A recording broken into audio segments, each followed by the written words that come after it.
How do you show the beauty of the sparseness of the prairie? I've been struggling with how to portray this last day of RASDAK. Like all the other days, it was my favorite day. Unlike the other days, I spent most of it alone, in that sea of green, under the big blue sky.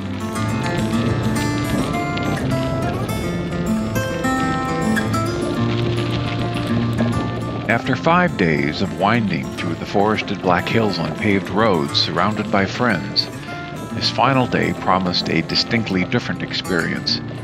It would be in the prairie, on mostly gravel, and predominantly alone.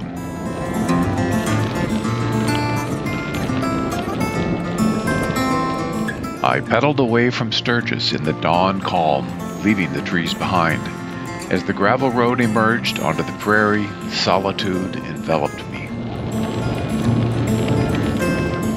Up ahead, the iconic profile of Bear Butte dominated the horizon. A bank of clouds temporarily obscured the rising sun, allowing filtered rays to bleed muted shades of red across the prairie. My tires crunched steadily over the gravel. Bear Butte seemed an island on the flat expanse, its distance deceptive, seemingly closer than it was, constant companion for most of that first hour. Our route eventually turned north, and I never reached the butte. Yeah, this is it. Just north of Bear Butte is the colossal Full Throttle Saloon, a surreal establishment on the flatlands.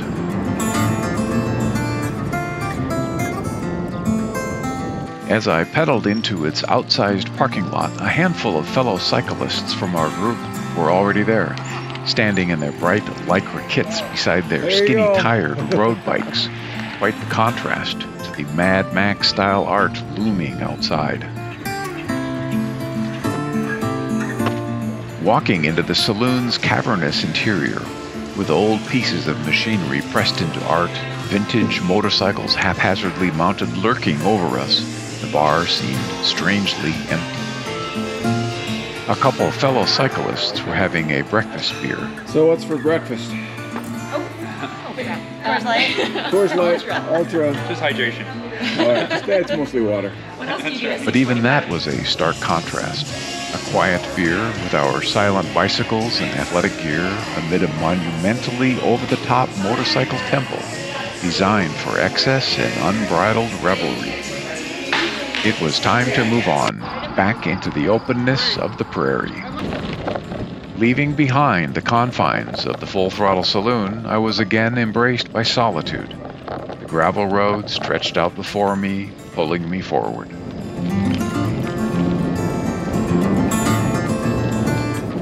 Next to a watering hole, the bare skeletal branches of a lone tree reached up from the grasslands, clawing at the sky. These weather-beaten cottonwoods are scattered across the prairie. They cast ghostly silhouettes against the open backdrop. Perhaps the Full Throttle Saloon was in the right place after all.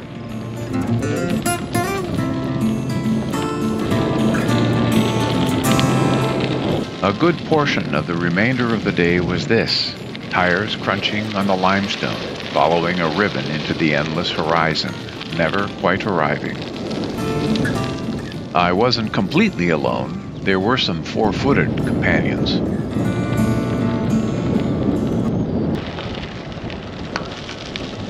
I guess I'm wearing the appropriate jersey today. Along the roadside were stretches of morning glories, blooming.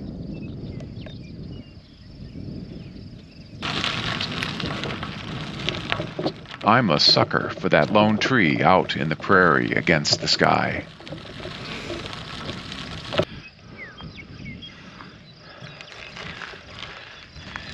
Isn't that pretty?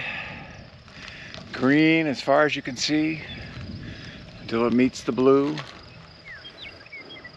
Line of hazy mountains. Bear Butte in the distance.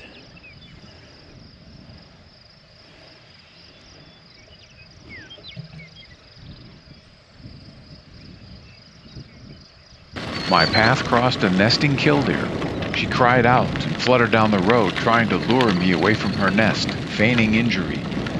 Her mission accomplished, she flew off, returning back to her nest.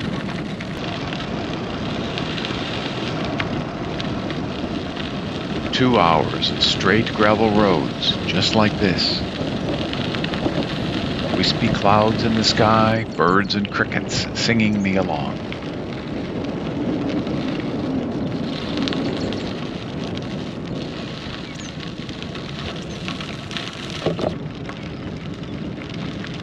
Out here, amidst the emptiness of the prairie, one must be comfortable with one's own thoughts, for sometimes that is all that is." This is why I take this route. Isn't that beautiful? Big open skies, big open plains, mountains in the background. Beautiful.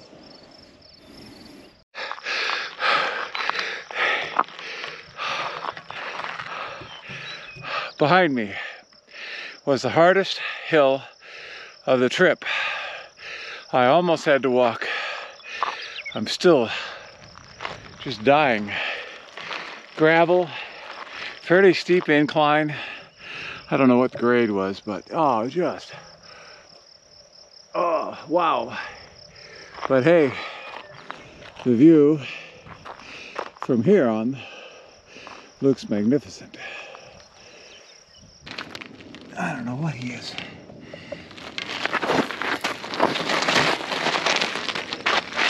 Coming after me. That's impressive. I don't know what you are. Are you upside down? You were upside down. What are you gonna do? Come after me? Okay, you are just wicked. Okay. I go this way.